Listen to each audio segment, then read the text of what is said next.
over and over in their minds, because what they're trying to do is figure out, what could I have done differently? How was I to blame for this? How do I protect myself in the future?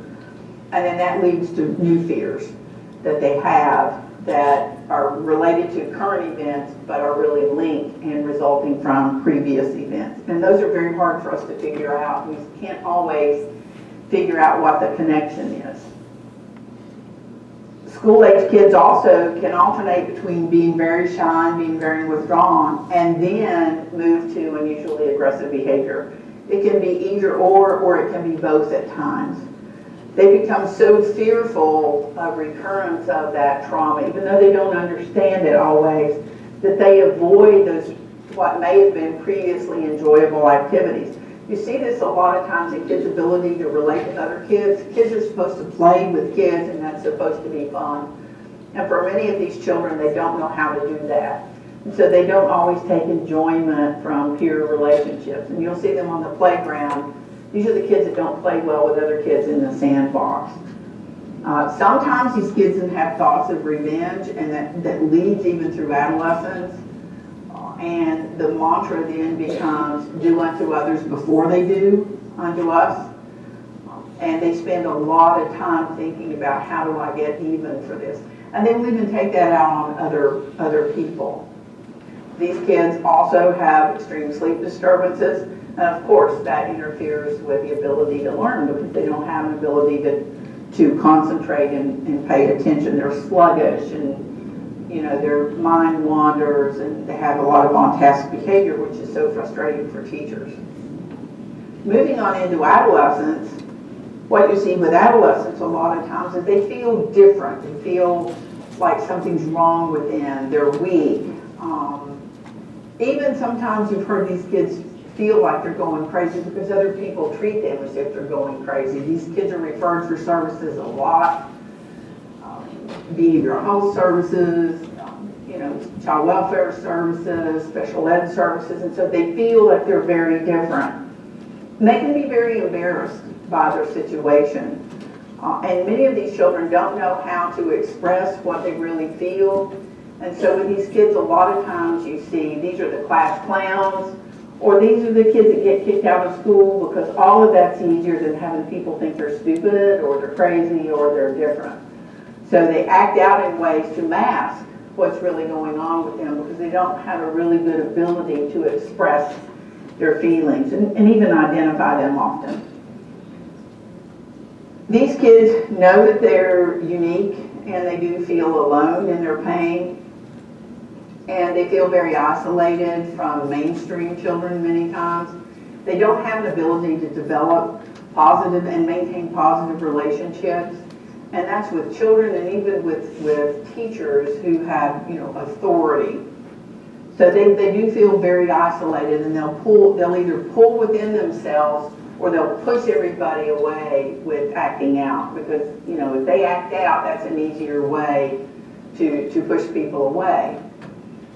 These kids can be very anxious and very depressed. And children do not express depression in the same way adults do. With adults, a lot of times you see sadness, you see an inability to get up, they don't want to go to work. With children, frequently, that comes out as irritability. And we have to be able to recognize what that really is. But these kids are very sad and very anxious. And many times they have intense anger that they don't understand, and they don't know how to channel it and deal with it. So they just act out all over the place. These kids are emotive.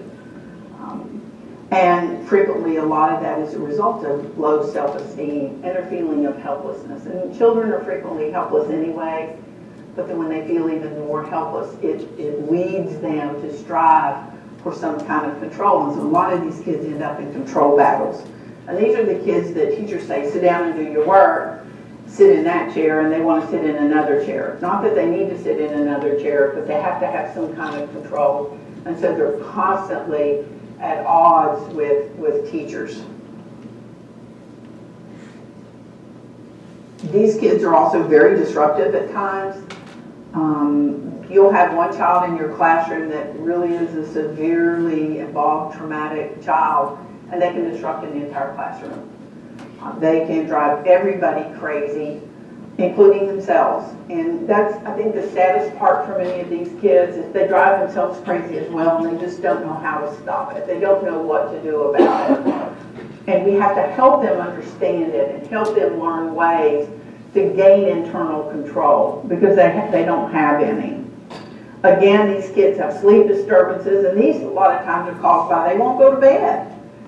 They can mask it by them studying for a test, when in fact they're watching television and maybe partying. You know, everybody has iPads and cell phones now.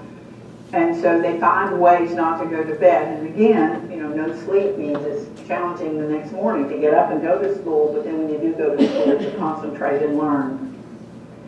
These kids also, through adolescence particularly, begin to exhibit very unhealthy behaviors as a way to cope. Such behaviors may be use of drugs and alcohol, running behavior. A lot of times some of these kids can be sexually promiscuous. They certainly run with the wrong crowd. They can get in legal trouble because they're running with the wrong crowd. And because adolescents have more freedom and more ability to do that, we begin to really see some of that behavior in adolescents. They're very unhealthy behaviors, sometimes illegal behaviors, but we have to understand that they are their ability to cope. This is how they're trying to cope with what's going on in their lives. Again, these kids have an over and an underestimation of danger, and that's normal for adolescents anyway. When you talk about, parents talk to kids, you're driving the car, but I need you to be real careful because you could have a wreck and something bad could happen. For an adolescent, they never believe anything bad can happen to them. That's a normal part of adolescence.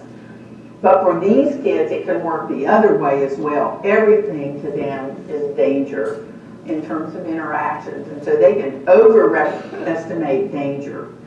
They underestimate it in their risk-taking behaviors. Many of these kids have expectations of maltreatment or abandonment because that's what's happened to them. They don't trust adults are going to protect them because adults haven't in the past. So they really don't have much trust in the adult system. The very people that are designed to protect them have not. And as a result, they learn that I can only depend on myself because I can't depend on the adult world to do that for me. So they don't trust each other. They don't trust themselves. They don't trust other children, and they certainly don't trust adults and our systems that are supposed to protect them. And as a result of that, they're more vulnerable to continued victimization and re-traumatization just by the very nature of some of the behaviors that they engage in. And some of these kids, their acting out is so severe, they're not really liked by others. And when you're not liked by others, that opens you up to even more victimization.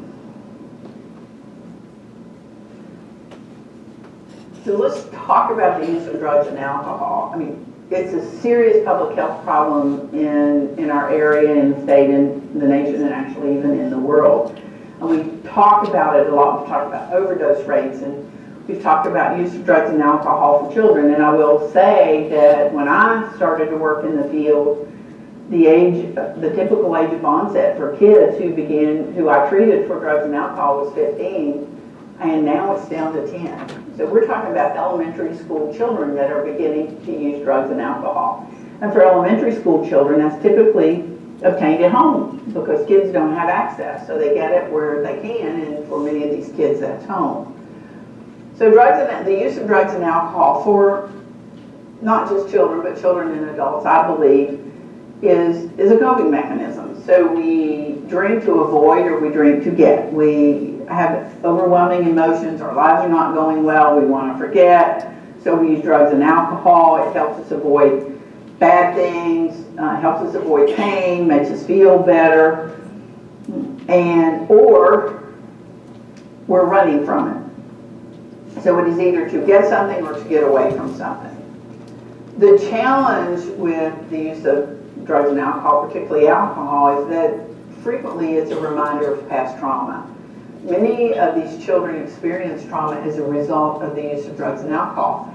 80-some% of our children entering custody today are entering the department's custody due to parental substance abuse. And for some of these kids who have not used drugs and alcohol, parents use drugs and alcohol, and that puts children at risk. We do have trafficking in the state of West Virginia. Worked with many times parents using drugs and alcohol or using their children as a way to make money to support their own habit. So it's a real hard problem for these children, not only their own use, but the impact of them on caregiver use. Substance abuse, we do know, impairs the ability to cope with distressing and traumatic events. It changes the way the brain works in a much similar way that trauma does, and we're going to talk about that. So you're changing your whole brain functioning with the use of drugs and alcohol in addition to your own traumatic experience. So you get a double whammy effect in terms of the brain functioning. And substance abuse increases the risk of engaging in these risky type activities that could lead to additional trauma. So the use of drugs and alcohol, either by the child or the impact of a caregiver's use of drugs and alcohol on the trauma of those children, is really very significant and cannot be overlooked. So in addition to general... Oh, sorry, I need to watch this one more slide, and then we're going to children, stop. we do have some groups of kids who are more vulnerable. Homeless youth, for instance, are at much greater risk for experiencing trauma than other adolescents. And that is because they don't have anywhere to live. Many of them have run from their settings as a way to escape trauma. And female homeless teens are even at a higher risk for sexual trauma. Special needs kids, the kids that you have in special ed at school, are 2 to 10 times more likely to be abused than typically developing teens, their peers. And lesbian, gay, bisexual, transgender, or questioning LGBTQ contend with violence directed at them at much higher rates because it's a response to their sexual preference, their gender identity. And so they're even at higher risk. And we hear that all the time. We're having a lot of services for those youth because they're just not understood. And they're different. And with adolescents particularly, nobody wants to be different. Everybody wants to be the same. How many of you growing up heard your mother say, well, if everybody jumped off the bridge, would you think you had to jump off the bridge with them? Because for adolescents, it's about the peer group. It's about not wanting to be different. It's wanting to be like everybody else. And so kids are not always very accepting of other children who are different. So we talked about Okay, we're going to stop there. Is Chad back there with the I'll bring the lights? lights back. Oh, okay. And it's kind of a depressing video to watch, to be honest, not to, start you off, being depressed. I think now we need Isabella to come back, and, after watching that, but that's the reality. Right now you are all thinking about your units and all these fun things that you're going to do. The first thing you have to think about is you have to look at the children and the kids, the students that you're going to be working with. The very first thing on your TPA is what? Demographics. Yeah, looking at the contextual factors, and that's the community, the school, the classroom, and the students. Looking at the students in your classroom, because you can have the greatest ideas in your mind, but unfortunately, this is what we are dealing with today, and it is the number one issue. So please take some time to finish watching this, and if you didn't watch the first one, please watch the first one. Again, it's the number one thing teachers are begging for. So you're gonna see this, that we need more training in this. And when the next one comes out that talks about strategies, I'll send you an email about that. Anybody have any questions? Well, I want to thank Robin and Isabella for coming in. Oh, look at she heard her name.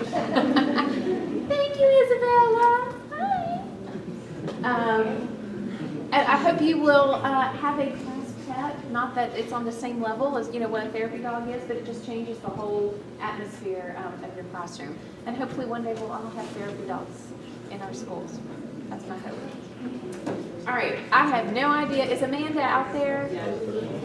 Okay. I'm assuming that you're gonna now have I could be totally wrong, so don't like get mad, but maybe a break between now and, Beth is coming in at 2:30.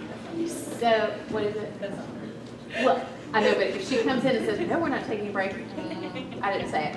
But, we'll just assume that for right now, so you can chit chat if you want to go back and see Isabella or, ask Robin any questions, do that, and, we'll see what Amanda has for you.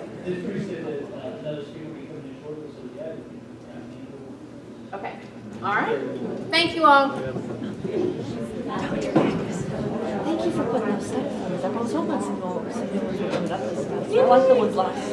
Okay, well, it'll be the same people, but different. Oh, they're super nice. Yeah. I love them. Yeah. But I enjoyed the ones that we did have. The technology one was really cool. I had no idea what was there. Well, that's why I'm doing this one, like, I've never had a hair set for Saturday semester. But that's one of the things on the team to do. Well, get your sleep. That's true, I should mention that, I have that many. But that's one of the things, technology, I mean, the TPAs that students just have to look at. Anyway, so I have great notes from those. And I also know to get them on my stand. I did that last night. I come there early because I'm like, oh, okay. Okay, see, you should have told me, because now I'm going to think of another plan. But I went there with Jordan last time, and we both ended up with the things, and they gave us, and I'm looking at this book, I'm like, this is nice, but it's a little advanced. And she's like, this is nice, but it's a little lower. And they're like, okay, no trade. I'll give you one for secondary. Yeah. I was I like, think, was it the end? yeah, that's the one I have. Yeah. Yeah, and then the other one. And I like the little ones that came with the in the folders. Yes. And I was like, I grabbed this, and I was like, oh, and then I got this in the book. So I was like, this is the book. There's another other book. There's other books? And there's, maybe there's hard to know. I kept it.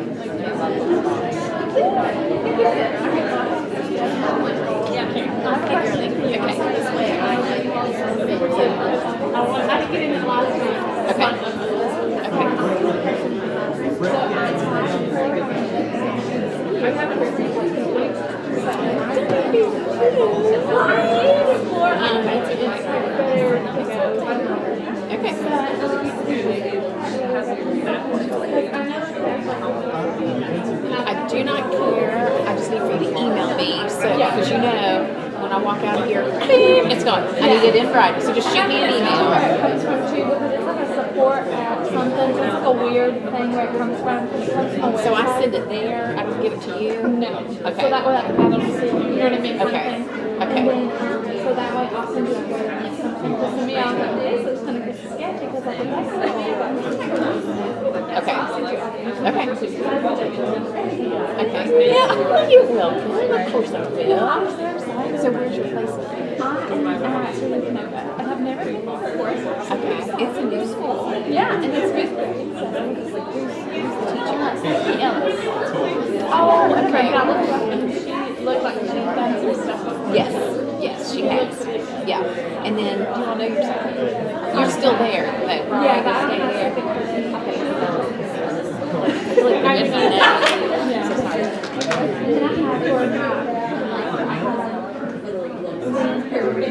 Oh, yeah, I looked her up and I was like, oh, she's super yes.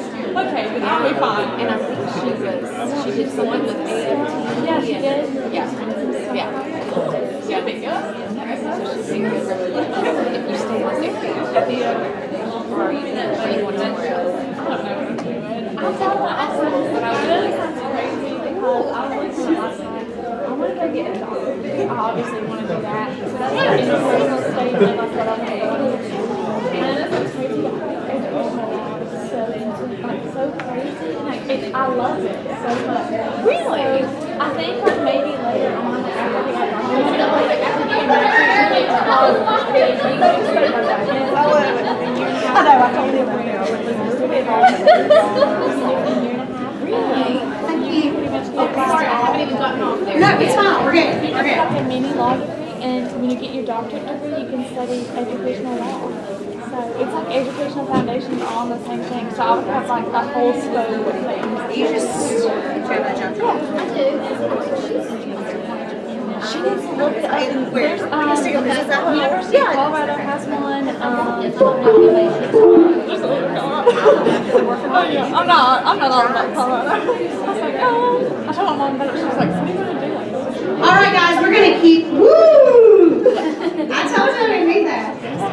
Thank you so much. We're gonna keep our program going because your supervisors are here and we're gonna be talking with them, and so get you out as quick as we can.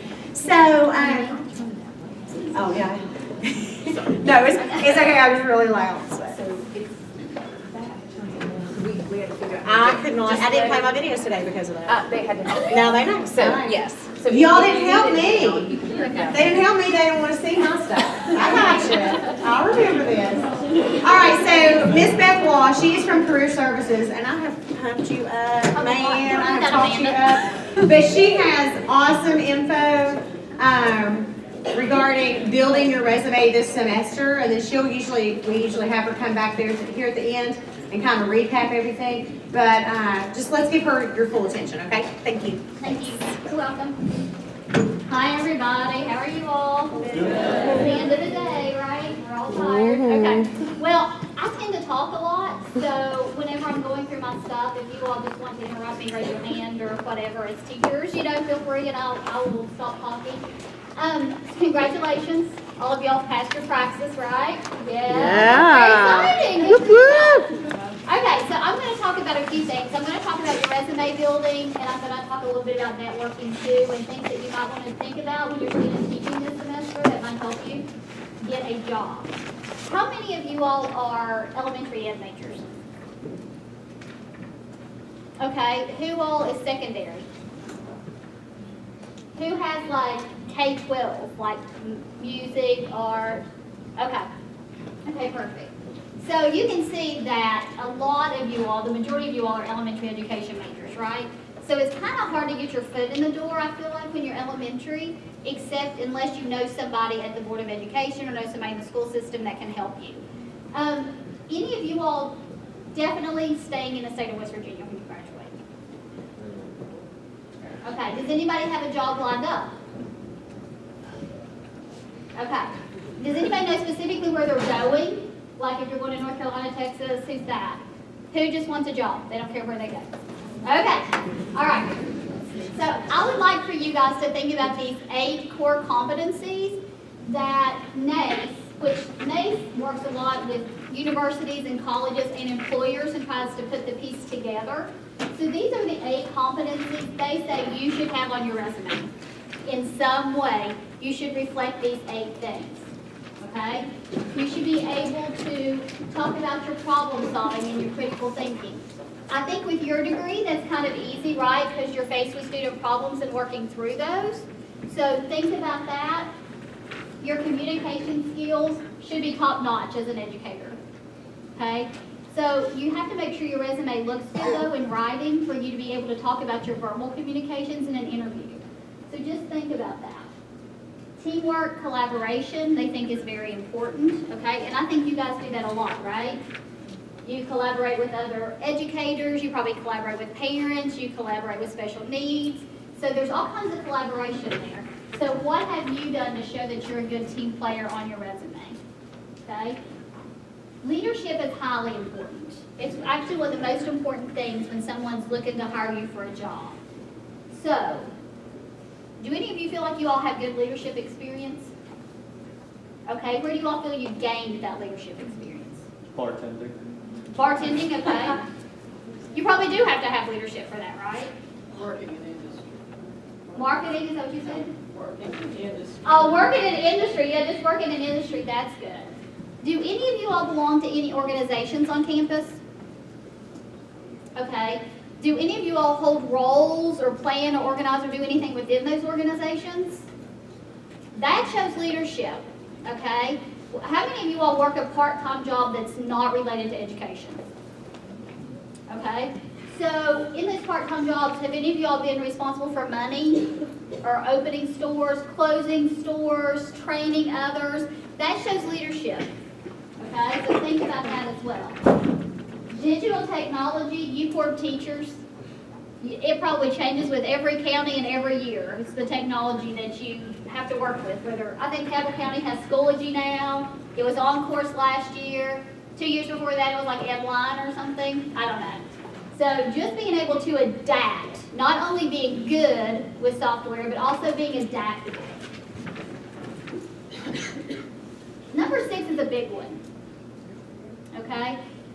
Our current employers come to us, and the biggest complaint they have is that the students that they're getting in are not professional.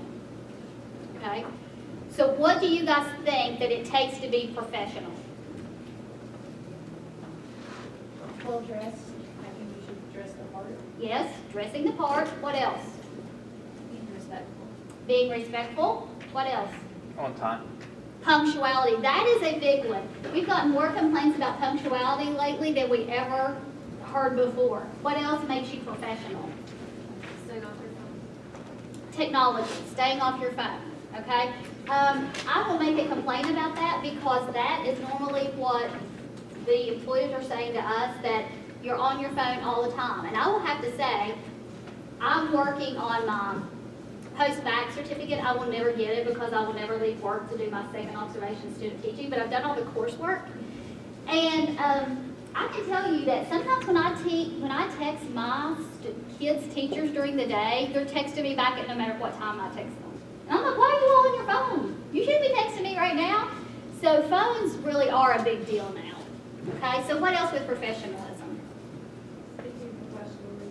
Okay, so speaking, you're monotone if you're not. Just being like open to criticism, like, corrective criticism. Constructive criticism, yeah. I was gonna say having thick skin. Yes, so not letting everything bother you. I think this young generation, there's some still young people in here. This young generation, anytime something goes wrong, they're posting it on social media, right? They're complaining to others, so you tend to be a little bit more negative than us older people who tend to see things more positively, okay? So not letting everything bother you, but constructive criticism, like you said, being able to take it and not be offended by it. Career management is what you're doing right now, but on a resume, that shows by being in your major, working in your major, and that is built into your all's curriculum, which is great, okay? Because you've already had 2 observations, right? And then you're getting ready to go to the student teaching. And this intercultural fluency was just added last year, and that just means being able to work with diverse people, okay? And I think you all easily have that. But think about how you can write about each one of those on your document, okay? Does anybody here not have a resume? Okay. I want to talk about networking for just a minute. So all of you have gone through your 2 observations, right? At the end of your observation, did anybody send thank you notes to the teacher? Good for you, okay? While you were doing your observation, did anybody go to administration, to the principal, the vice principal, and thank them for allowing you to come into your school? Okay. This is something you must do while you student teach, okay? Because for the majority of you, you may be starting out as a substitute, and if they have no name recognition with you, you probably won't get called in over someone who has taken the time to go in to get to know them, introduce themselves, take part in any kind of group meetings that they may have. Anything extra you can do is going to help you stand out when you go to apply for that job, okay? And that's just networking, getting to know other people who can help you, okay? But please do that. If you didn't do it during your, is it 270, is that your second observation? Is that the 35 or 75 hour one? Or something, okay. So make sure that if you didn't do that, you do it now, okay? Because that will make you stand out against the several other student teachers who may be in the same building, okay? Any of you all on LinkedIn? You need to be on LinkedIn, okay? Does anybody not know what LinkedIn is? Okay, so LinkedIn is basically, I call it a professional Facebook, okay? It's where you want to put all your professional achievements. Your resume needs to go on there. When you're on LinkedIn, you can start reaching out and connecting with like Marshall alumni who are in your field who may be working in California, okay? So this is what you do because What is the first thing you all do when you meet somebody new? Look them up on social media. Employers are going to do the same thing to you, okay? Having no social media presence is okay. Like if you have everything set to private, like your Facebook, your Twitter, Instagram, whatever, and that's set to private, that's okay to respect whatever that you've done. But you must have some kind of social media presence. LinkedIn will do that, okay? So when they Google your name, they can find you on LinkedIn and just look at all the professional stuff you've done, except trying to get to your Facebook or your Instagram some way, okay? You might want to jot this name down. Jennifer Brown in my office is certified in LinkedIn, so if you have any trouble with it, you don't know if it looks good, is it set up okay, Jennifer can help you with that, okay? But that's really something you guys need to do. And I really don't need to talk about this very much, but just make sure you go that extra mile to introduce yourself to people. Okay, so let's talk about your actual resume itself. These are just hypotheticals, but for you guys, do you think you must have a one-page resume, or do you think going to 2 pages is okay? 2 pages is okay. I have a lot of students who feel like everything has to go on 1 page. And in order to do that, they shrink their font really low. You can't read it, have to get out a magnifying glass, blow it up on the computer. 2 pages is okay. The rule of thumb is this. Don't just go to 2 pages because you think 2 pages is going to make you look better. Okay, make sure it's good stuff if you're going to 2 pages. And make sure that second page is at least 20 to 25% filled, or it won't matter. You do need to try to get it to that 1 page. Okay? Is that good with everybody? Your references that you're obtaining through these observations in your student teaching, do you put your references on your resume?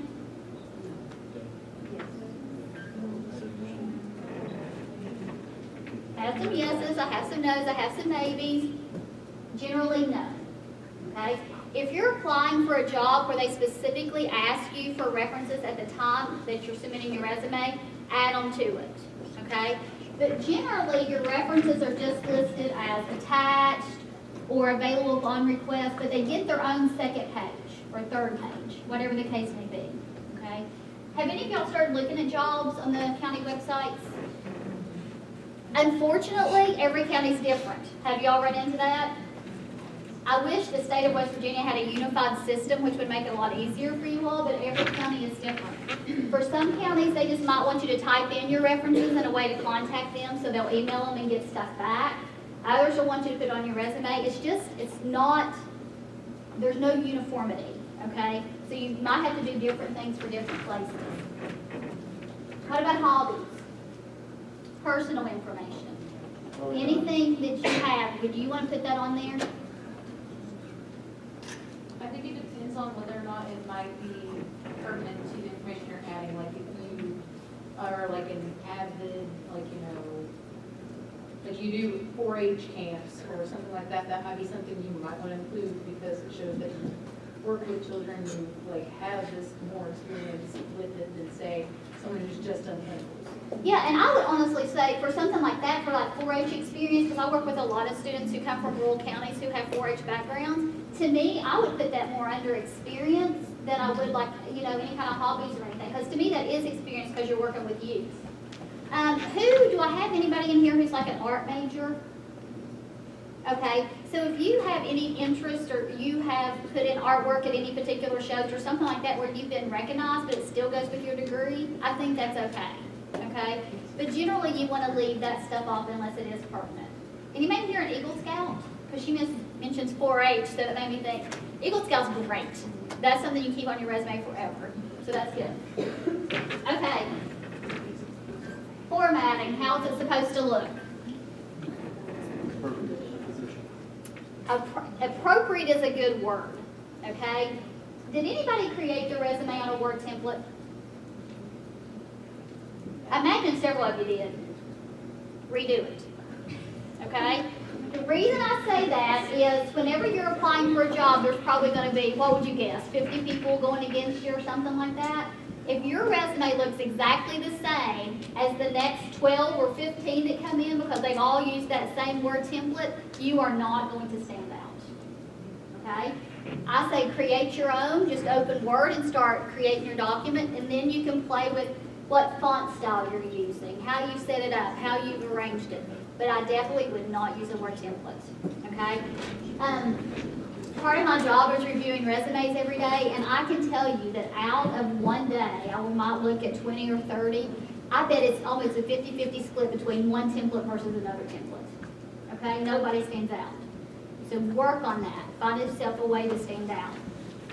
One of the best resumes that I saw, and I'm so angry at myself for not keeping it, it was a student who sent it in the fall. And her resume, there was nothing particular fancy about it. You know, what caught my eye was how she had it laid out, and she had her section headings in just a little bit of a different font than, than the information within the sections, and it was just enough to catch my eye, okay? So what are you gonna do to catch somebody's eye? That's what you need to be thinking about. Now, art, you can be a little bit more creative if you want to show that artistic side, but for everybody else, we're just kind of boring, okay? Plain black and white, just make yourself stand out with that, how it looks. Okay, any questions so far? But it would it be like unprofessional to add color to it, like a color font? Okay, I get the questions about color a lot. That's an awesome question. Here's what I think. You want to stick to black and white as much as you can. If you want to do something with a little bit of color to make yourself stand out, you can make your name a different color, maybe even your section headings, but I wouldn't go beyond that, okay? Those word templates that I was talking about, a lot of them use color, and they use like different colors, like light blue or orange or something like that. That is something you definitely never want to use. So if you do want to use color, stick to something dark, okay? And the reason for that is if they go to print your resume, you just don't know how that color is going to print on somebody else's printer, okay? That's a really good question. Okay, so here is just typical headings you may want to use. Of course, all of you all have an education. You should all have skills, and you're gaining more skills this semester. You will all have relevant experience because you are gaining that through observations of student teaching. Those of you all who said you work part-time or have work, that you all will have that. Honors and activities, and you don't have to have all of these, but there's just some ideas of what you might want to throw in there that you don't have in there already, okay? I'm going to break each one of these down a little bit, okay? Okay, let's break these down. Okay, your personal information. You must include 4 things. Obviously, your name. Does anybody here go by, like, their middle name? Okay, I go by my middle name. So if you want to just put your first initial and then your middle name and your last name, that's all you need to do. Okay? All right? Your address. This is one of the biggest grammatical errors I see on a resume is when you're writing your physical address, okay? Say this was all in one line. This 1212 6th Avenue, Huntington, West Virginia. You need a comma after your physical address, okay? I have a lot of students who also want to put a comma after the state, but that's not correct grammar, okay? So you want this to all be set up grammatically correct, okay? No mechanical errors whatsoever. All right, do all of you, go ahead. I was gonna ask, what if you lived in an apartment? Where would you put your apartment? You would put your apartment after the avenue, so you would just put a comma, apartment number, whatever it is, and if you're still doing it in one line, comma after the apartment number. All right. Yeah. So does anybody like live in Huntington right now, but say you live in Virginia or Tennessee, or that's the areas you're from? Okay. When you're talking about what address to use, you know, if you feel like you're going to be in Huntington for a while after you graduate, you can leave Huntington. But say you live in Virginia and you know you're going to be applying to Virginia districts, then you want to put on your Virginia address, okay? Use the address you feel is going to help you the most, but don't put them both, okay? Choose one or the other. Use hyphens in your telephone number. I see so many resumes where all those numbers are just clumped together and it just simply doesn't look good. Okay? You want to make it as easy as possible for someone to contact you. Okay. All of you all have personal emails outside of Marshall. I'm assuming Hotmail, Gmail, Outlook. I don't know what they all are. Okay? Is there anything that says you must use Marshall email address on your resume? No?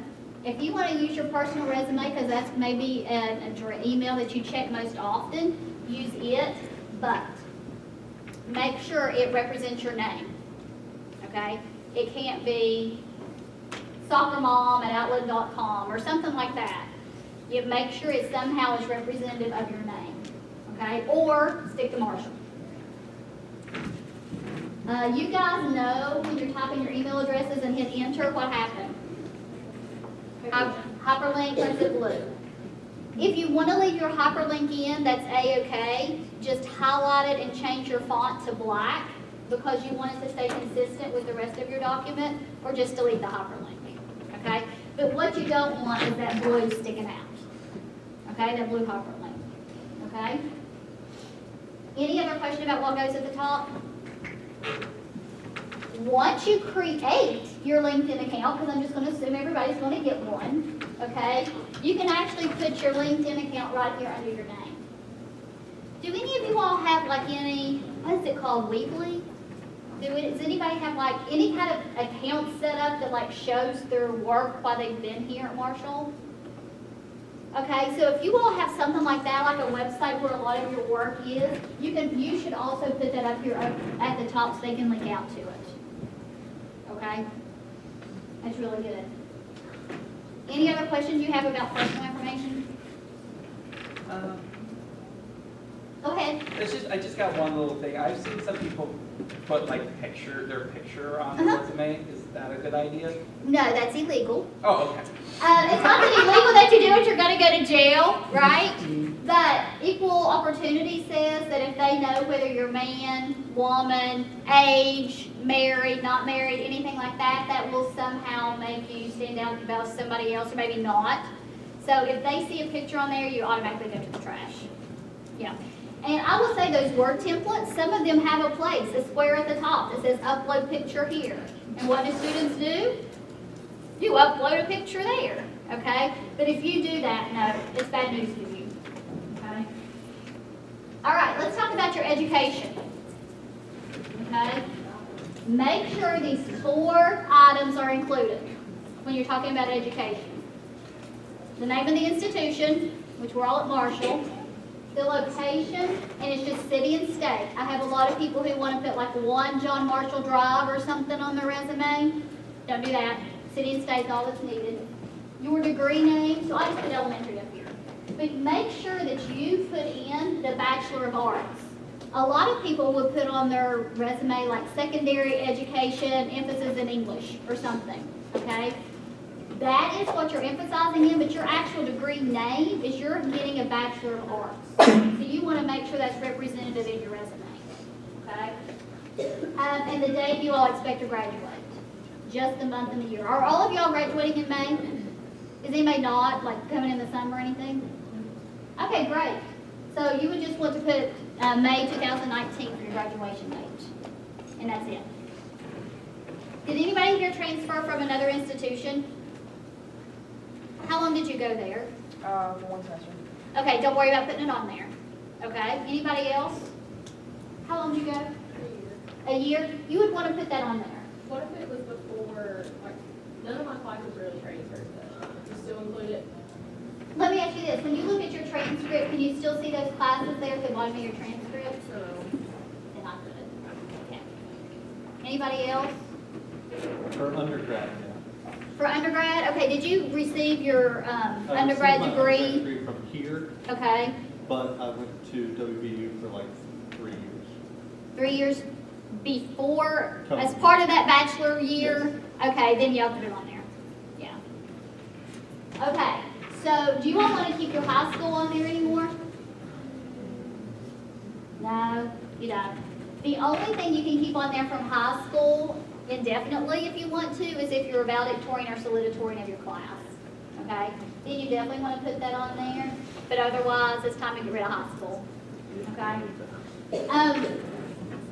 A lot of students will leave this off, and you don't want to leave it off because it's a selling point for you if your GPA is above a 3. So make sure you put that on there, okay?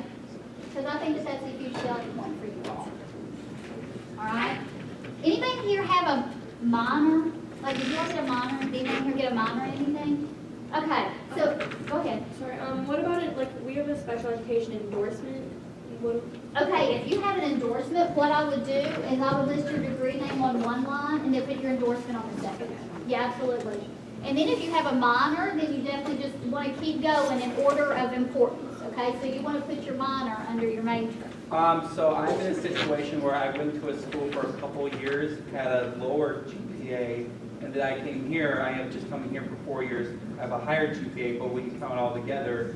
So would I just include my Marshall's GPA, which is higher than if I also included the other GPA? Yes, you can kind of get by with that and not be lying if you just put Marshall GPA and what you've gotten at So can I Marshall. just disregard the other school? You can, but if you have to turn in your transcripts, you know it's going to be there. Yeah. But it's not a lie, right? If you put Marshall GPA and what you've gotten here, Marshall. Okay? All right, so certification, all of y'all passed your praxis? Yes. Okay, so you want to put your praxis on there too. Okay, you want to put the date you passed it, what your praxis was in, whatever it was in, okay? And the date you received it. if you got a really high score on it, do you want us to put that down? I normally say don't put scores on there, however, if it was something that was really extravagant, I don't think that it's incorrect. It can hurt you by putting it on there. Yeah. I'm elementary, so we Elementary. have like a lot of tests that we take, like we have like the core, the teacher reading, and the like multi-subject. Right. You to list every single I one would, of yes, those. absolutely, Okay. yes, I would. Yeah. Any other questions about your education section? Well, so like she said, for the praxis, like you can do it section by section, so do you put the date that you passed, like the very last one? I would, Okay. yeah, yeah. So up there under certification, where it says endorsement, so should we put it under education or certification? Either, I think I would put it up here. Okay. Yeah, I think I would put it up top, yeah. Any other questions? Okay. All right, so let's talk about your skills and experiences. I will tell you, whenever I work with education majors and they're getting ready to come to go look for jobs, one of the biggest mistakes that they truly don't put on their resume is their student teaching and their observations. I think it's because that sometimes you all feel like it's just part of your curriculum and it's expected of you. It's not. So make sure you add that on there, okay? Because a lot of people will leave that off. So I would recommend having a section that says relevant experience, in-field experience, observation, and student teaching. Whatever you want to call it is fine, but I would separate all of those duties from, like, saying working at your part-time job somewhere, okay? Because you definitely want that to stand out, okay? 4 things you want to put on each job that you have, so make sure you have all of this. The name of the company or organization, so the name of the school, where it's located, the city and the state only. What did you do there? Were you a math student teacher? Okay, were you a history student teacher? Were you an elementary education student teacher? So what were you there? Okay? This is what I would recommend for you guys. Instead of writing a date range word like this, I think I would use something like a seasonal date and put like spring 2018 or, fall 2018. Whatever the case may be, I think I would list it by semester. It makes it less confusing, more unified, okay? Make sure whenever you're talking about your observations of what you did, that you start each one of your bullets or your list with an action word or a verb to actually show instead of telling what you did on those different sites, okay? I think that's really important. And it's also important to make sure that if it's something you've already done, you use those action words or verbs in the past tense because grammar matters, okay? If you're talking about something you're doing right now, like if you create your resume in February, you're still student teaching, so it's something you're currently doing, use present tense verb to start those, all right? That's important, okay? All right, what questions do you all have about that? I have a question. Yeah. At my job, it has like a name, but then it's through a separate company. So which, would I put like the actual company's name or my facility's name? and like actors and stuff. What's the facility? So I work at the rec center and it's Marshall. Oh, Rec because it's part of Center, But we're centers? centers. I would use Marshall Rec. Okay. Yeah, that's a good question. Anybody else? You all are familiar with Bloom's taxonomy, right? That's something you all learn. I really use Bloom's a lot in my office when a student comes in and I'm just really at a loss for how I can describe what they did, so I use Bloom's, okay? So if you just Google like Bloom's taxonomy of action words or Bloom's action words, this is just something that I use, and I kind of recommend you do it, so not every descriptor is starting out the same way, with the same words, okay? So you can have good word variety in your document. Okay, so let's talk about clubs, organizations, memberships, research, anything like that that you can stick under honors. You know those 8 characteristics we talked about at the beginning, like your leadership, teamwork, all of that? That will come out here, okay? So you want to make sure you put anything here that's going to help you show your engagement. You can also list scholarships here, okay? I imagine some of you all have the Promise Scholarship, or the John Marshall Scholarship, or the A. Michael Perry Scholarship. Something like that. You want to put those there to make yourself stand apart. So like if we got like on the dean's list or something, that needs to be put Yeah, there? Dean's List, absolutely. Do you put all the different semesters you got Dean's List or just say Dean's List? It varies. So if you have gotten Dean's List from the semester you started till now, you can do it just a date range. Like fall 2014 through spring 2019. If you just got it certain semesters, but not every semester, so there's no fluidity, you need to list them. Yeah. And it can get long. But say you got it the first semester you're here, say it was fall 2015. You didn't get it in the spring, but then you got it each semester after that, then you can do a date range for those last ones. Okay? All right? Okay, any questions here on what you can or cannot or should or should not put under there? So like, for example, I'm in the master's program, but like, I have some honors in my undergraduate, Uh-huh. but that was like a long, not like a long time. I was gonna say, you look very young. I can't imagine it was very long ago. So should I still put this? I would, yeah. Because if you earned a scholarship and you retained your scholarship for 4 years, I think that that's important. Yeah. Yeah. It shows your ability to reach goals, you know, be dependable, that sort of thing. Any other questions? Okay, so your skills. What I would do if I were you all, when you're creating a skills section, is to look at the job posting itself. Look at the qualifications they're asking for, okay? If you feel like you match those job qualifications or those job requirements, put those in your skills. That way you can pull out keywords and buzzwords from their posting, and that's going to make you stand out, okay? So don't just create skills just to create them. Have a purpose behind them, okay? Look at those jobs and make sure you match that up as closely as possible, okay? All right, so let me go back to that for a minute. Where should you put skills on your resume? The bottom, Isn't it after experience? after experience, okay? Actually, there's no right or wrong answer. What you want to do when you're looking at your resume is you want to make sure the top third has your most important information for the job you're applying for, okay? So if that means that you need to put some skills at the top, put them at the top, okay? If that means that your skills aren't quite as important as your experience because you've worked with youth in different variety of settings, put that at the top. There's no right or wrong answer. But make sure whatever you do, you stand out in that top third of your resume. Okay? Any questions about that? Do all of our skills and experiences, if they apply but they weren't through our education at Marshall? That's okay. Okay. Yeah, that's perfectly fine. And your skills stand out more if you tell why you have them. So anybody in here can write that you're fluent in Spanish, right? You can put it on there. How are they going to know?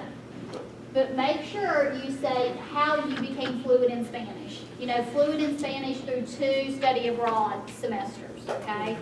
or through an extra certification, or you have strong communication skills shown through what? Shown through your engagements or through your evaluations. All of y'all get evaluated, right? At the end of whatever you do. So maybe some of your evaluations came back as being strong in certain skills.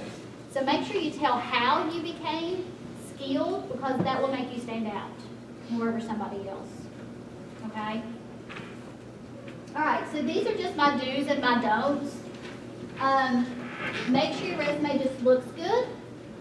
If you read nothing on it, just make sure it looks good. Okay?